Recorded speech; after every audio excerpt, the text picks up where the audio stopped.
وزیر اعلیٰ سندھ مراد علی شاہ وزیر اعظم نواز شریف سے ملنے کے بعد میڈیا سے گفتگو کر رہے ہیں۔ اور آج شہید ہمیشہ زندہ ہوتے ہیں۔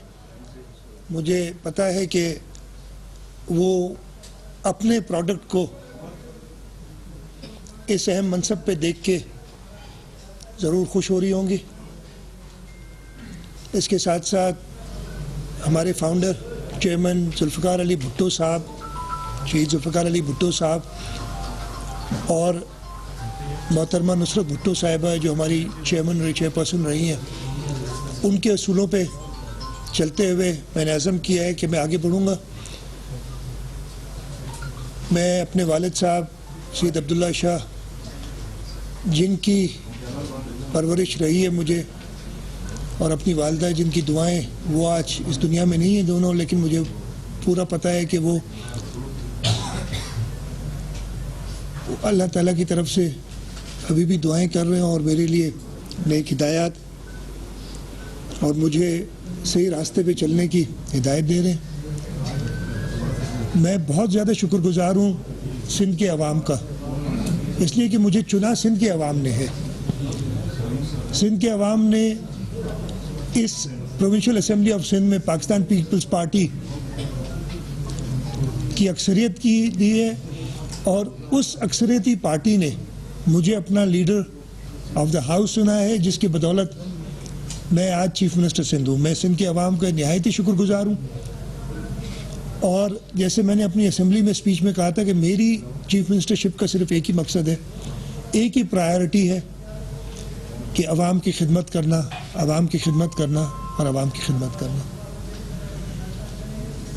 مجھے پوری امید ہے کہ مجھے وہ سپورٹ صوبہ سندھ کے لوگوں سے ملے گی کہ میں اس مشکل کام میں کچھ فرق پیدا کر سکوں سندھ کے اندر،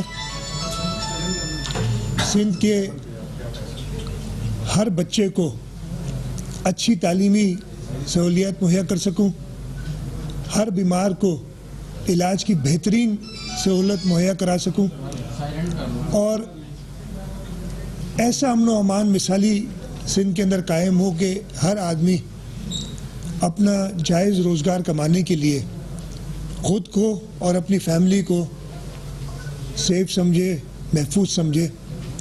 باتیں میں نے پہلے بھی کہا تھا یہ بہت بڑی بڑی ہیں، سال ڈیڑھ سال میں یہ نہیں ہوگا، اس کو کافی دہائیاں چاہتی ہیں، لیکن مجھے پوری امید ہے، میری پوری کوشش ہوگی کہ آپ سب اس طرف چلتے ہوئے مجھے دیکھ سکیں گے اور میری حکومت کو دیکھ سکیں گے۔ میں اس وقت، مجھے آج پورا ایک ہفتہ ہو جائے گا، پچھلے جمعے کو مجھے اسمبلی نے الیکٹ کیا تھا، اور پچھلے جمعے کو شام 7 ساڑھے 7 بجے میں نے حلف اٹھایا تھا اپنے عہدے کا۔ تقریباً ایک ہفتہ گزر چکا ہے۔ میں سندھ کی عوام کا، پورے پاکستان کی عوام کا، سارے سیاسی جماعتوں کا، میڈیا کا بہت زیادہ شکر گزار ہوں کہ انہوں نے مجھے جو سپورٹ دی ہے اس ایک ہفتے میں، اس کی وجہ سے میری اور ہمت افزائی ہوئی ہے، اور انشاءاللہ تعالی مجھے پوری امید ہے کہ یہ تعاون مجھے آگے بھی ملتا رہے گا۔ کچھ غلط کام ضرور، غلط ڈیسیژنز ہوتے رہیں گے، ایک انسان سے ہر چیز صحیح نہیں ہوتی ہے۔ میں یہی سب سے التجا کروں گا کہ جو غلط کام ہوگا اس کو میں کہوں گا کہ یہ غلط ہوا ہے اور اس کو درست کرنے کی کوشش کروں گا، لیکن جیسے وہ انگریزی میں کہتے ہیں کہ بیئر وتھ می، تھوڑا سا دیکھیے کہ آپ کو فرق انشاءاللہ تعالی نظر آئے گا، اور آپ سب دوستوں کی مدد سے، سندھ کے عوام کی مدد سے میں یہ جو مشکلات ہیں ان کو عبور کر سکوں گا، اور سندھ کے شہریوں کے لیے ایک بہتر ماحول، ایک امن و امان والی فضا، ہر آدمی کے لیے روزگار، ہر بچے کے لیے تعلیم، بیماریوں کو پریونشن کرنے کی تاکہ بیمار نہ ہو، وہ اقدامات، اور پھر کوئی بیمار ہو جاتا ہے تو اس کو صحت کی بہترین سہولیات، اس ڈائریکشن میں جانا چاہتا ہوں، اور انشاءاللہ تعالی جاؤں گا۔ آج کے مطابق بتا دوں، آج میری پرائم منسٹر میاں محمد نواز شریف صاحب کے ساتھ میں نے کرٹسی کال کے لیے ان سے ٹائم لیا تھا، انہوں نے مہربانی کی انہوں نے مجھے مبارکباد دی صوبہ سندھ کے وزیر اعلیٰ منتخب ہونے پہ، اور میں نے بھی ان کا شکریہ ادا کیا، ان کی صحت پوچھی۔ اس کے علاوہ جو سندھ کے مسائل ہیں، اور جو پہلے بھی اس لیے کہ میاں صاحب پرائم منسٹر صاحب کے ساتھ یہ میری پہلی ملاقات نہیں تھی، قائم علی شاہ صاحب جو میرے 8 سال چیف منسٹر رہے، ان کے ساتھ میں کئی مرتبہ پرائم منسٹر صاحب سے مل چکا ہوں۔ قائم علی شاہ صاحب کی ہدایت کے مطابق میں نے جو سندھ کے معاملات تھے وہ فیڈرل گورنمنٹ کے ساتھ ڈفرینٹ لیولز پہ ڈسکس کرتا رہا ہوں۔ انہیں پتہ ہے کہ میرا کیا ان معاملات کے بارے میں میرے کیا خیال ہیں اور کیسے میں چاہتا ہوں کہ یہ حل ہوں۔ پرائم منسٹر صاحب نے مجھے پورا یقین دلایا ہے، انہوں نے کہا کہ قائم علی شاہ صاحب کے ساتھ ہمارے بڑی اچھی ورکنگ ریلیشن شپ تھی، میں نے بھی انہیں یقین دلایا ہے کہ انشاءاللہ تعالیٰ وہی ورکنگ ریلیشن شپ رہے گی۔ میرا مقصد سندھ کے لوگوں، سندھ کی عوام کی خدمت کرنا ہے، اور اس میں مجھے فیڈرل گورنمنٹ کی، پرائم منسٹر کی مدد کی ضرورت ہوگی۔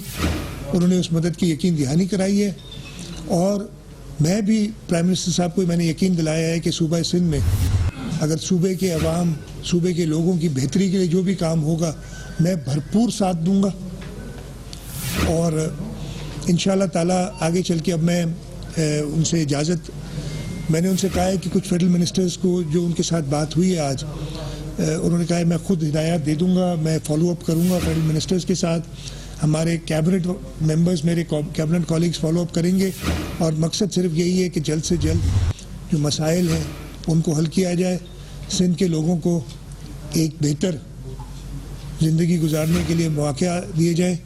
میں آپ دوستوں کو پتہ ہے پریس سے تھوڑا کم بولتا ہوں، پہلے بھی سارے دوستوں کی یہ گلہ، یہ شکوہ رہا ہے۔ انشاءاللہ تعالیٰ پریس سے میں بات کرتا رہوں گا، لیکن ایک چیز میں آپ کو بتا دوں، I will not speak, my actions will speak۔ انشاءاللہ تعالیٰ میرے ایکشن سے، میرے کام سے آپ دیکھ سکیں گے کہ میری جو ہے خیالات کیا ہیں، اور زیادہ سے زیادہ کوشش کروں گا، اس لیے کہ ٹائم کم نہیں ہے، ٹائم بہت ہے، میں تو ہر منٹ کو استعمال کرنے کی کوشش کرتا ہوں، تو میرے پاس تو لاکھوں منٹ ہیں، کروڑوں منٹ ہیں اپنے کام کو پورا کرنے کے لیے، لیکن چیلنجز بھی بہت زیادہ ہیں، خاموش ہو جائے نا، سننے دیں یار آپ لوگ، چیلنجز بھی بہت زیادہ ہیں۔ سندھ میں ریسورسز بہت زیادہ ہیں، وسائل بہت ہیں، لیکن مسائل بھی سندھ کے ہیں، چیلنجز بھی ہیں۔ مجھے ان چیلنجز کو فیس کرنے کے لیے، ان مسائل کو حل ڈھونڈنے کے لیے پورا ٹائم دینا پڑے گا، پوری دیانتداری کے ساتھ، ایمانداری کے ساتھ، جو لوگوں نے مجھ پہ اعتماد کیا ہے پورا ٹائم دینا پڑے گا۔ تو اگر پریس والوں سے وہ اتنا زیادہ، میں کوشش کروں گا کہ ہر وقت اویلیبل رہوں، میں نہیں رہوں تو میری میڈیا ٹیم جو ہوگی ان کے تھرو آپ کو باتیں پتہ چلتی رہے۔ جب بھی اسلام آباد آؤں گا کوشش کروں گا پریس سے ایک ملاقات ضرور آپ دوستوں سے ادھر، اس لیے کہ آپ تو وہ پاور کوریڈورز میں گھومنے والے لوگ ہیں، آپ کی مدد کی مجھے ضرور ضرورت ہوگی، اور مجھے پوری امید ہے۔ میری ابھی تک بہت اچھی ریلیشن، کم بولتا ہوں پریس کے ساتھ، لیکن جب بھی رہی ہے ان سے بات چیت، بہت اچھی بات چیت رہی ہے۔ اللہ تعالیٰ کا شکر ہے، کبھی کوئی نیگیٹو بات پریس نے میرے لیے نہیں کی، اور نہ مجھے امید ہے کہ آگے بھی نہ ایسی کوئی بات ہوگی۔ ہاں، غلطی جو کروں گا پلیز مہربانی کر کے اس غلطی کو اصلاح کے لیے ہائی لائٹ کیجیے، جو آپ کی نظر میں کوئی غلط کام کر رہا ہوں، تاکہ مجھے پتہ چلے۔ اور ایک صرف ریکویسٹ یہ ہے کہ جو اچھے کام ہیں ان کو بھی تھوڑا سا پروجیکٹ کریں، تھوڑا سا بیلنس رکھیں، تاکہ میری ہمت افزائی ہو، میری ٹیم کی ہمت افزائی ہو۔ اور یہ ہوا ہے، پچھلے ایک ہفتے میں آپ نے دیکھو کہ میری پوری ٹیم کی ہمت افزائی ہوئی ہے، وہ بھی اسی جذبے کے ساتھ کام کر رہی ہے، اور اس کی ایک بڑی وجہ جو لوگوں کی رسپانس اور لوگوں کا کے ترجمان آپ پریس والے ہیں، آپ کی رسپانس جو میری ایک ہفتے کی چیف منسٹر شپ ابھی تک ہوئی ہے، میں بہت شکر گزار ہوں۔ آج میں آپ لوگ سب لوگوں نے تکلیف کی، میں یہ شارٹ سی سٹیٹمنٹ دینا چاہ رہا تھا، جو سوالات ہوں ایک ایک کر کے بھلے سب پوچھ لیں. میرے پاس ایک منٹ میں ادھر بیٹھا ہوں, آرام سے سوال کریں, میں سب سوالوں کے جوابات دوں گا. میرا خیال ہے پہلا سوال انہوں نے کر لیا ہے تو انہیں آپ کا کیا ٹارگیٹ ہے 22 ماہ میں آپ کیا اچیو کریں گے؟ دیکھیں جو صورتحال سندھ میں ہے اس وقت, لا اینڈ آرڈر کی ہے, رینجر کا ایشو ہے, آپ کی پولیس پہ ہے, آپ کا جو انویسٹیگیشن سسٹم ہے اس پہ انگلیاں اٹھ رہی ہیں, اور جو جے آئی ٹیز کے بارے میں ہے وہ اس کے بارے میں بڑی باتیں ہیں. یہ تو بڑی ایک عجیب صورتحال بنی ہوئی ہے سندھ میں. نہیں کوئی ایسی عجیب صورتحال نہیں. میں آپ کو بتا دوں سندھ کی صورتحال آپ نے پچھلے ایک ہفتے میں دیکھا کہ ایسی عجیب صورتحال نہیں تھی. پرسیپشن کافی خراب ہوئی ہے, لیکن اس پرسیپشن کو درست کرنا, اور آپ کو نظر آئے گا 22 مہینے ہو یا جتنا ٹائم ہو, میں نے کہا ہر منٹ میں استعمال کروں گا سندھ کے عوام کی خدمت کرنے کے لیے, ان کی مسائل حل کرنے کے لیے. رینجرز کی باتیں, اب میں جب سے چیف منسٹر بنا, فرائیڈے کو بنا, جب بھی میں پریس کے سامنے گیا تو سب سے پہلا سوال یہ ہوتا تھا کہ یہ رینجرز, تو میں نے تو, اور وہ رینجرز کا مسئلہ حل ہوا تھا, کوئی اتنا آپ نے دیکھا بس بڑی خوش اسلوبی سے حل ہوا. تو میں نے پریس کے دوستوں سے کہا یار مجھے لگتا ہے کہ میں نے باقی سارے مسائل حل کر دیا چل کے, اب یہ ایک ہی مسئلہ رہ گیا ہے, اس لیے کوئی اور سوال کرے میرے سے, صرف اس یہ پہلا سوال یہ ہوتا تھا میرے سے. تو میں نے کہا مجھے لگتا ہے کہ میں نے سارے مسائل حل کر دیے, اور یہ ایک مسئلہ رہ گیا, انشاءاللہ تعالیٰ وہ بھی حل ہو جائے گا. اور آپ نے دیکھا جناب کلیئر, آپ وہ نوٹیفیکیشنز پڑھ لیں. میں رینجرز کے پاس 90 دن کے اختیارات کراچی ڈویژن کے اندر انڈر اینٹی ٹیررسٹ ایکٹ ہیں. پورے سندھ کے اندر ان کے پاس آرٹیکل 147 کے تحت اختیارات ہیں to work under in assistance with the local administration and police, جو کہ آج سے نہیں 1989 سے 27 سال سے اختیارات ان کے پاس ہیں, اور وہ اختیارات استعمال کر رہے ہیں. ہم بہت مل کے ساتھ کام کر رہے ہیں. رینجرز کی ایک پریس ریلیز بھی آئی ہے اس معاملے میں. 22 ماہ کا ذکر ہوا, آج 22 پوائنٹ آپ نے وزیر اعظم نواز شریف کے ساتھ اٹھائے جو سندھ کے عوام کی جدوجہد کے حوالے سے تھے. پرائم منسٹر کا کیا جسچر تھا, کیونکہ سندھ کے ساتھ وفاق کا تنازع بہت پرانا ہے, ان 22 نکات جو عوام کی بہبود کے لیے تھے پرائم منسٹر کس حد تک آپ کو سنجیدہ نظر؟ لیکن میں نے گنے نہیں نکات, آپ نے 22 کیے, مجھے نہیں, میں نے کوئی نکتے گن کے نہیں بتائے تھے. میں نے پرائم منسٹر صاحب کے ساتھ میری پہلی ملاقات ایز چیف منسٹر سندھ تھی. میرا مقصد ان کا شکریہ ادا کرنا تھا. انہوں نے ٹائم دیا اور میں نے ان کی جیسے بتایا صحت بھی پوچھی, اور اس کے ساتھ سندھ کے میں نے وہ گنے نہیں جو جنرل مسائل تھے. پرائم منسٹر صاحب کا بہت پازیٹیو جواب تھا. انہوں نے کہا کہ میں اپنے وزراء کو ہدایات بھی کر دوں گا. میں نے بھی ان سے کہا میں وزراء کے ساتھ فالو اپ کروں گا, اور جب ضرورت پڑی پرائم منسٹر صاحب کو میں تکلیف دوں گا, ان سے ٹائم لوں گا. ان کی بڑی مہربانی. انہوں نے کہا کہ جس وقت آپ کو چاہیے آپ مجھ سے ملیں, اور کمیونیکیشن بہتر ہونی چاہیے ہماری. میں نے ان سے کہا تھا کہ ہماری کمیونیکیشن بہتر ہوگی تو ہمارے انشاءاللہ تعالی مسائل حل ہو جائیں گے, اور ان کا پازیٹیو رسپانس مجھے پرائم منسٹر کا, مجھے امید ہے کہ ان مسائل کو حل کرنے کے لیے میں کام کرتا رہوں گا. آپ نے اپنی ترجیحات کی بات کی, تعلیم کے حوالے سے, صحت کے حوالے سے, بنیادی سہولیات کی فراہمی کے حوالے سے. تھر کا ایشو پیڈیا میں پورا سال رہتا ہے, بچوں کی وہاں پہ جو مواد ہوتی ہیں, پانی کا وہاں پہ مسئلہ ہے, پھر بوجھ اسکولوں کا مسئلہ ہے. آپ کے ایک صوبائی وزیر کے خلاف تو بھرتیوں کا ایک اسکینڈل بھی چل رہا ہے. ان معاملات کو کیسے حل کریں گے, خاص طور پر تھر کا ایشو ہے؟ دیکھیے تھر کا ایشو, میں ڈراؤٹ تھر میں آتا ہے, اگر بارشیں نہیں ہوں گی تو پرابلم ہوگا. تھر کے اندر اگر آپ میں سے کوئی دوست گئے ہیں, مجھے نہیں پتا, کچھ شاید دوست گئے ہوں, تھر کے اندر آپ جو ترقیاتی کام دیکھیں گے نا, میرا خیال ہے کہ اتنی تیزی سے ترقیاتی کام کسی اور جگہ پہ نہیں ہوئے, لیکن پرابلم موجود ہے.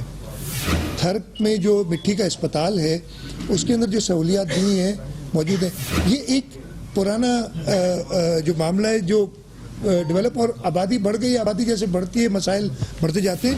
ہم نے اس کو ایڈریس کیا, آگے اور بہتر طریقے سے ایڈریس کریں گے. یہ ایشوز اور جگہ پہ بھی ہے.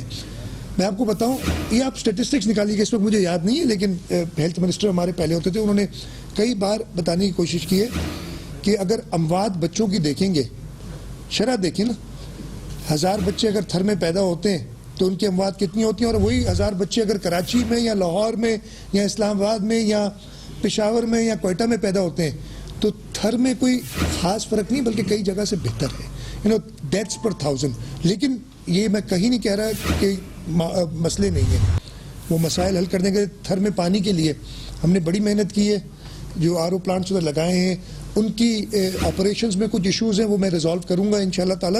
تو آپ یقین رکھیں کہ اور میں یہ کہہ رہا ہوں کہ یہ نہیں کہ مسائل اب میں آ گیا ہوں تو جی وہ تھر میں مسئلہ ہی ختم ہو جائے گا. یہ صدیوں کا مسئلہ ہے. تھر کی کچھ کلچرل ایشوز ہیں, وہ میں اتنا زیادہ ڈیٹیل میں ابھی نہیں جانا چاہوں گا, لیکن جو لوگ جانتے ہیں تھر کو, یہاں ہمارے بیکورڈ ایریاز کو, ان کو پتہ ہے کہ شادیاں بہت جلدی کر دیتے ہیں, جس کی وجہ سے جو ہے وہ ینگ ایج میں بچے پیدا ہوتے ہیں اور وہ وقفہ نہیں ہوتا پیدائش میں. یہ سب کلچرل ایشوز ہیں جس کی وجہ سے آگے ایشوز پیدا ہوتے ہیں. مجھے پوری امید ہے کہ یہ ہم نے ایک لانگ رن صرف اسپتال اچھے بنانے سے اور سہولیات سے نہیں, ایک کلچرل چینج لانا پڑے گا, اور انشاءاللہ تعالیٰ کوشش کریں گے کہ اس کو ہولسٹکلی اپروچ کریں تاکہ یہ مسئلہ ونس اینڈ فار آل حل کریں. میں سب کی جواب یہ بتا لیں, میں سب سے پوچھتا ہوں جی, آپ کا جو ایجنڈا ہے اس کے عمل درآمد کے لیے ضروری ہے کہ آپ کو اپنی پارٹی کی لیڈرشپ کی طرف سے مکمل سپورٹ حاصل ہو. ماضی میں زیادہ شکایت رہی ہے وزیر اعلیٰ کے ساتھ لوگوں کی, کیا ایک تاثر تھا وہ یہ تھا کہ شاید ریموٹ کنٹرول سندھ حکومت جو ہے وہ چلایا جاتا ہے دبئی سے. ابھی بھی آپ کی ظاہر ہے آپ کا انتخاب جو ہے وہ قیادت کی طرف سے ہی ہوا ہے. جو آپ کا ایجنڈا ہے آپ سمجھتے ہیں کہ اس کے عمل درآمد کے لیے آپ کو پارٹی لیڈرشپ کی طرف سے مکمل امپاور کیا جائے گا اور آپ اپنے جو اختیارات ہیں ان کو آزادی کے ساتھ استعمال کر سکیں گے؟ اور خصوصاً جو احتساب کی بات ہے تو جس طرح کے پی کے میں احتساب کمیشن الگ سے بنایا گیا ہے, تو کیا اس کرپشن کے تاثر جس کی آپ تاثر کی بات کرتے ہیں اس کو زائل کرنے کے لیے کوئی نئی قانون سازی متعارف کریں گے؟ بہت اچھا آپ نے سوال کیا. مجھے قیادت نے سلیکٹ کیا ہے اور چیف منسٹرشپ, اور آپ نے ایک ہفتے میں دیکھا ہوگا جیسے میں اسٹیپس لے رہا ہوں, مجھے قیادت کے پورا اعتماد میرے اوپر ہے. میں بھی گائیڈنس قیادت سے لوں گا, لیکن انہوں نے یہ بھی ساتھ ساتھ کہا ہے کہ جی ہمیں ڈیلیوری مراد علی شاہ آپ سے دیکھنی ہے, اور مجھے پوری سپورٹ قیادت کے حاصل. لیکن اس کے ساتھ ساتھ میں کلیئر کرنا چاہتا ہوں, پرسیپشن نہیں, میں کلیئر کرنا چاہتا ہوں کہ میں قیادت سے ہدایات ضرور لوں گا. قیادت کی پیپلز پارٹی کی پالیسی جو central executive committee Peoples Party کی پالیسی دے گی اس پہ چلوں گا. اس لیے پیپلز پارٹی کی پالیسی عوامی پالیسی ہے, عوام کے مسئلے حل کرنا. پیپلز پارٹی ہمارے شہید چیئرمین ذوالفقار علی بھٹو کا کہنا ہے کہ جی سیاست کی جو ماں کے قدموں کے نیچے جنت ہے اور سیاست کی جنت جو عوام ہے, وہ پیپلز پارٹی اسی پالیسی پہ چلتی ہے. پرسیپشنز جو آ گئی ان شاء اللہ تعالیٰ وہ پرسیپشنز دور کریں گے. انڈیپینڈنس مجھے پوری قیادت نے کہا دی ہے, لیکن پالیسیز پاکستان پیپلز پارٹی کی ہوگی. ہدایات ضرور میں لیڈرشپ سے لوں گا, اور یہ پرسیپشن کبھی نہیں دوں گا, نہ انہیں دوں گا کہ مجھے وہ اختیارات نہیں ہیں یا مجھے فریڈم نہیں ہے. انشاءاللہ تعالیٰ وہ دیکھوں گا. آپ نے کرپشن کی بات کی, میں ہر جگہ کہا ہے کرپشن کا مسئلہ, آپ سب دوست میرے سے بہت زیادہ اسٹڈی کرتے ہیں. آپ 11 اگست 1947 کی قائد اعظم کی جو پہلی اسپیچ تھی سندھ اسمبلی کے ہال میں جو انہوں نے کی تھی ایز گورنر جنرل, تو انہوں نے اپنی گورنمنٹ کو ہدایت کی تھی, شہید لیاقت علی خان کی حکومت تھی, انہوں نے گورنمنٹ کو ہدایت کی تھی کہ جو آپ کا پہلا کام ہے لا اینڈ آرڈر مینٹین کرنا, اور دوسرا انہوں نے کام کہا تھا کہ جو کرپشن کا ناسور ہے اس سے چھٹکارا لینا. تو یہ 1947 سے کرپشن کا ناسور ہے, اور یہ ضرور بڑا بھی ہوگا. پرسیپشن ضرور ہے کرپشن کی کہ سندھ میں کچھ ہے, وہ پرسیپشن جیسے آپ نے قانون کی بات کی اس پہ آلریڈی چیف منسٹر قائم علی شاہ صاحب نے ہدایت دی ہوئی تھی, اس کو ایکسپیڈائٹ کریں گے. کرپشن بالکل برداشت نہیں ہوگی. شاہ صاحب آپ کے پاس ٹائم جو ہے وہ تھوڑا ہے, اور ایسی صورتحال میں کرکٹ کی ٹرم کے مطابق آپ T20 کھیلنے آئے ہیں, لیکن بدقسمتی سے آپ کے پاس پلیئر جو ہیں وہ ٹیسٹ کے ہیں, اور وہی پرانی ٹیم جو کہ قائم علی شاہ صاحب کے ساتھ تھی وہ بھی آپ کے ساتھ ہے. یہ آپ کیسے ممکن بنائیں گے کہ جو خاکہ آپ اپنے دماغ میں بنا کے آئے ہیں انہی شخصیات سے اس کو آپ امپلیمنٹ بھی کر سکیں؟ دیکھیے ٹیم میرے پاس بہت اچھی, مجھے یہ مسئلہ نہیں تھا کہ میں کیبنٹ کو کس کو لوں. میں آپ کو سیدھی سی بات بتاتا ہوں, میں نے اسمبلی میں بھی کہا تھا, مجھے سب سے بڑا مسئلہ یہ ہے کہ کس کو ڈراپ کروں. ٹیم بہت اچھی ہے, آپ دیکھیں گے اس جو بلینڈ کیبنٹ کا اس وقت تک ہے, اور انشاءاللہ جلد ہم سیکنڈ فیز بھی اٹھائیں گے. جو اس وقت بلینڈ کیبنٹ کا ہے اس میں سینئرز بھی موجود ہیں اور جونیئرز بھی موجود ہیں جو نئے الیکٹ ہوئے ہیں پہلی دفعہ. تجربے کی کوئی آلٹرنیٹ نہیں ہے. میں نے بہت تجربہ کار وزیر میرے ساتھ ہیں انشاءاللہ تعالیٰ، اور آپ نے دیکھا ہوگا ایک ہفتے میں آپ کو فرق نظر آیا ہوگا. وہ کوئی مسئلہ نہیں ہے، ٹیم میرے پاس انشاءاللہ تعالیٰ بہت اچھی ہے، اور یہ مسائل جو ہے اسی ٹیم کے ساتھ میں حل کروں گا. سکھر میں ہمارے دوست ہیں صحافی ہماری سن ٹی وی کے ان کے بارے میں آپ دیکھ رہے تھے اسلام آباد میں وزیر اعلیٰ سندھ وزیر اعظم پاکستان سے ملاقات کے بعد میڈیا سے گفتگو کر رہے تھے، اور اس موقع پر انہوں نے کہا کہ سندھ کے عوام کا مشکور ہوں، اور سندھ میں تعلیم، صحت اور امن و امان کی جو بھی مسائل ہیں ان کے لیے مثالی کام کرنا ہوگا.